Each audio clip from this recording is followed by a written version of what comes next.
Hello, welcome to the Pitcher Nail Down. I'm Big Italy 42. He is Scott Mailwood, Get Sports 25 to Life.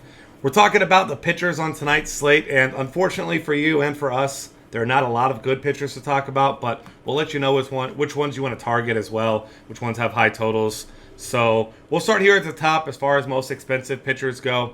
Matt Harvey, $11,100 on DraftKings and $10,500 on FanDuel. He's your most expensive option. And while Harvey still has great stuff, he has the highest strikeout rate of anyone on the board tonight, 24.3%. The rest of his numbers aren't great. I mean, 3.30 xFIP is solid. Average ground ball rate of 44%. Over 1 home run per 9 innings. Walk rate around 6.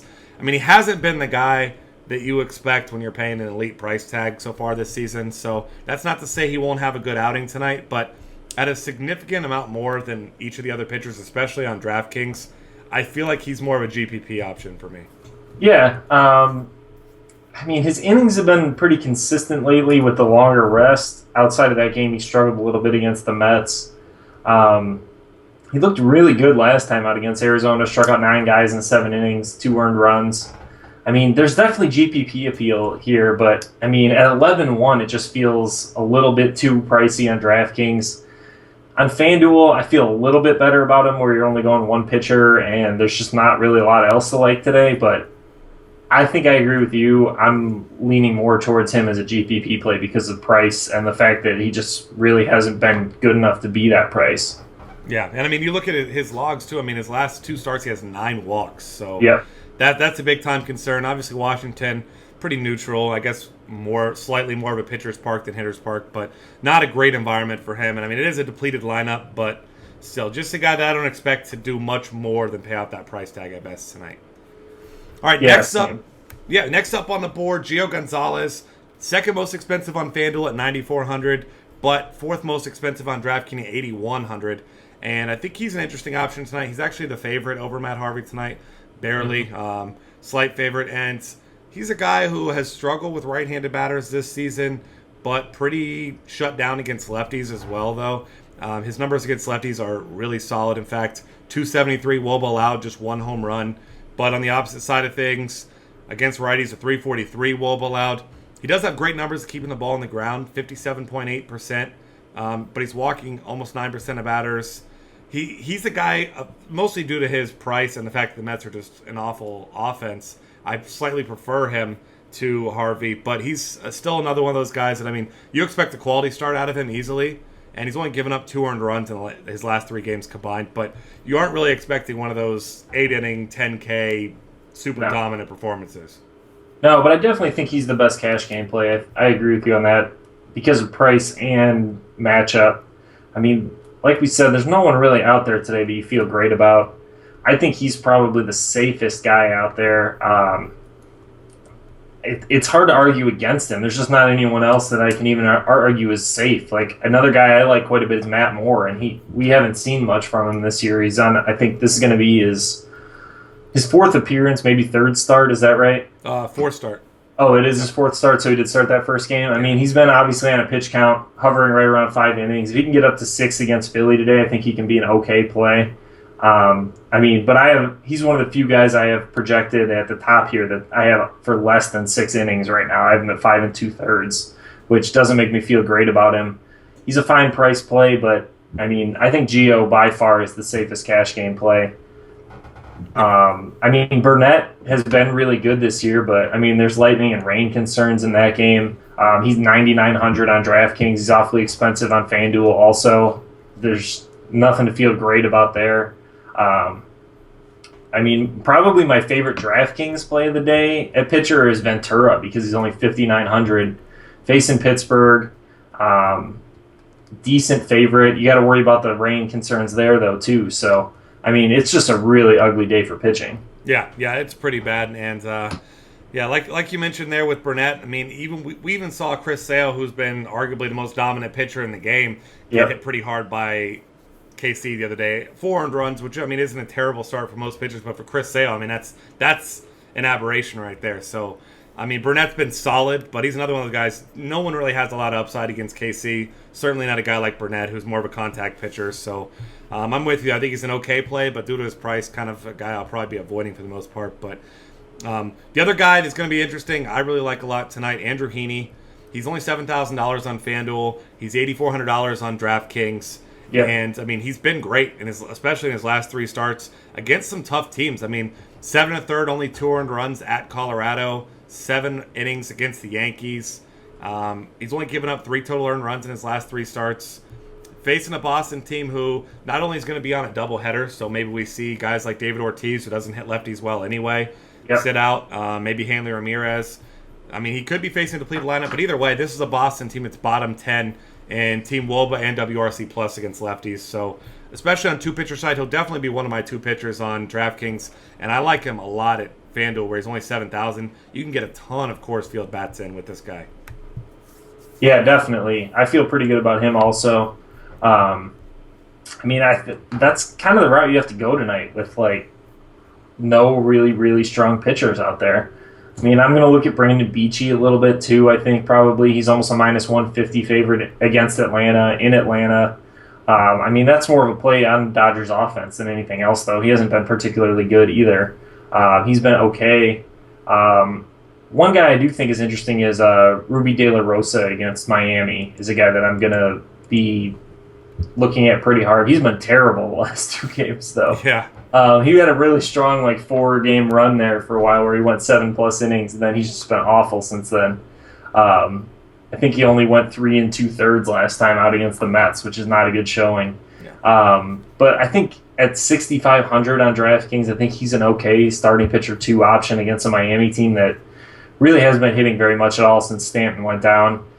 They've been putting together a couple 3, 4, 5-run games, but that offense is just not scary right now. No, not at all. I mean, his biggest weakness is left-handed batters, giving up 15 homers to him already at 409 WOBA. But, I mean, you look at the lefties in that lineup, obviously Christian Yelich is the guy that could punish him. But then, I mean, the other lefties in that lineup are really just not guys you're worried about at all. Yeah, they only really have, 2, I think? 2 other ones? Dietrich and Bohr. Justin Bohr and Yelich are probably guys you're worried about. But even Dietrich, like you said, I mean, he doesn't have a whole lot of upside. Not a guy with a lot of power. Yeah, and Bohr had a couple of good games in Coors this year. Outside of that, he's barely been good enough to be in a major league lineup a lot of times. So, I mean, I feel like that's a really strong matchup, but it's not a good pitcher. So, I mean, you're giving and taking here all the time a pitcher today. It's a rough one for sure. Yeah. I don't know. There's a couple cheap guys you could look at, I guess, but no one that I'm really very excited about. I mean, Russon's starting for Colorado against Texas today. He's a small favorite, but considering that game's in Colorado, I don't think you can go with that. Even though he's, 4,800 on DraftKings, I think that's a fine play. But, I mean, it's really ugly. Alfredo Simon against Seattle is an interesting play for 5,500 if Detroit can put some runs on the board. He's the smallest of favorites at -105.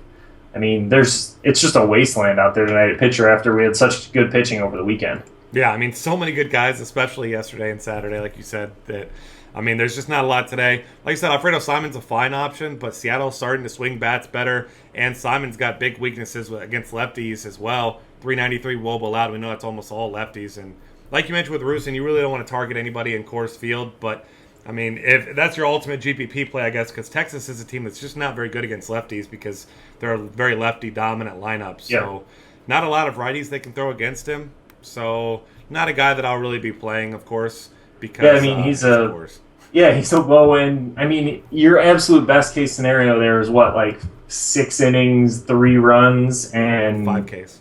Yeah, and hopefully Colorado scored 8 runs by then so they could just hang on to the lead and get you a win. I mean, it's not a high upside play by any means, but for 4,800, I mean, I've seen worse matchups.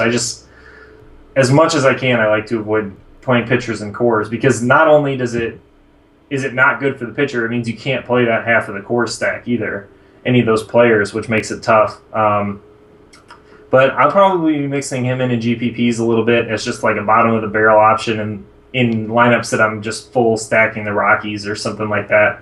I think he's an okay option in that scenario. I mean, you could look at Ian Kennedy a little bit. He's facing San Francisco today, but not a favorite. Fairly high over-under at 7.5 right now. The Giants have been pretty good against righties. Kennedy has not been good against righties or lefties. I mean, it's just it's a rough pitching slate for sure. Yeah, definitely. And other guys to look at, I mean, normally I would target in a GPP a lefty against Detroit, but not J.A. Happ, a guy who just doesn't have great commands. He gives up too much hard contact. And, I mean, he actually faced Detroit in his last start, gave up 7 hits and 4 earned with 3 walks in just 4 innings. So, I mean, even though they have a high strikeout rate, he is not capable of striking out a lot of guys. So, not a guy I'm looking at. I mean, there's some odd pricing, too. I mean, a guy like Matt Whistler has been pitching pretty well over his last couple starts, actually. Had a good start in Coors. Had a good start at Milwaukee in his last 2. Before that, good one against Washington. So you can consider him. But then again, this is still a righty against the best team in the league against right-handed pitching. So $7,900 for him on DraftKings, way too expensive. But only $6,100 on FanDuel. For a guy who hasn't pitched a ton this season, he's got a 17.2% strikeout rate. All of his numbers pretty much average. A little bit below average in fly ball rate, of course. But, I mean, in Atlanta rather than in L.A., maybe less chance of giving up home runs. But still not a guy. I wouldn't be playing him on DraftKings. But on FanDuel, you want to mix him into some tournaments, I guess. Be a nice low-owned play. But still just, once again, not a guy you have a lot of confidence in because it's hard to have confidence in many of these guys tonight. Right. It just makes it really tough. I'm trying to see if there's anybody else. I mean, David Buchanan, another guy that's really cheap on DraftKings. That's an 8.5 over/under, despite the fact that it's Tampa Bay and Philadelphia, which shows you how much you need. Shows you what you need to know about these two pitchers. Yeah. I mean, it's really not a great situation. I don't mind Matt Moore in that game. I'd prefer to go against Philly than against Tampa Bay. But I mean, both the offenses aren't very good. It's the fact that, I mean, that's a really high over/under, and I just don't feel good about rolling it out there. I mean, at 4,200, another guy you can probably mix in GPPs. It's just not a good day for cash game pitchers. There's no one that you feel really good about. Like you mentioned, J.A. Happ is probably one of the more consistent pitchers on this slate, and he's facing a Detroit team that he's not going to strike out, and that's really their only weakness, like you mentioned. I mean, they have a lot of strong bats in that lineup, even with Cabrera banged up, and I just don't see him racking up a good game. I haven't projected for 2.6 strikeouts right now, despite the fact that they have a pretty high strikeout rate, and it's just not a good look. Yeah, absolutely. So the guys we mentioned at the beginning of the podcast, guys like Gio Gonzalez, Heaney, Ventura, you mentioned especially on DraftKings. Those are the guys we want to target. Obviously, Matt Harvey. Burnett, if you feel fine about targeting KC, but you're not going to get much upside. Secondary cash option at best. The other guys, all GPP flyers. Like we said, all the good pitchers win off the board on the weekend. So it's one of those days, as a lot of Mondays have been recently, I've noticed that it's bottom of the barrel with most of these guys. So take your pick. Maybe you take your chance. Go with some safety, whatever you want to do. But we kind of highlighted everyone that's worth playing. All the other guys we didn't talk about, just pick on those guys because all those guys are just bad enough. We couldn't even mention them as a Hail Mary desperate kind of option. Yeah, definitely. All right, that's going to wrap things up. Find us on Twitter at DF Cafe. Subscribe to our YouTube channel. Check out all of our great content at dailyfantasycafe.com.